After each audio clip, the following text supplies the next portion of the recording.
அக்கா மகன் ராமரெல்லாம் தேடி போய் பண்ணுதான் தேடி போய் பண்ணுதான் சென்னிமலை ஆசாரி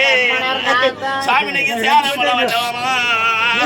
ராமரணி தேடி போல பார்த்த சென்னிமலை தெருவில் நிற்காத சென்னிமலை தெருவில் நிற்காத உங்க மாமா சீமான போல இல்லவோ ராமர் உன் கையில செலவு ஒண்ணு செஞ்சுதாரு அப்படி செலவு ஒண்ணு செஞ்சுதாரு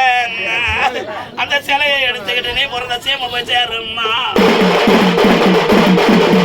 ஆமா அந்த சிலையை எடுத்துக்கிட்டா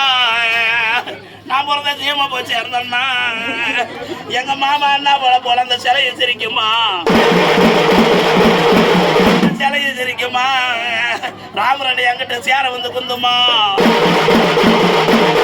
சேர வந்து குந்துமா இந்த சீமாங்குரனுக்கு யாருமா எனக்கு பழனி மலையோரம் எங்க மாமா கோவிலாரே அண்ணாமலை ஐயா என்ன காலமுன்னெல்லாம் புதரை போல பழுதான் ராமரனை புதரே போல பழுதான் இந்த பழனி மலை ஆசாரே மாமனுக்கு பாறை மலை வல்லுவாமோ அண்ணாமலை பெற்ற அக்கா மாவனை புதரை புலம்பாத பழனி மலை பாதையில் நிற்காத மாமா அண்ணாமலை போல இல்லவோ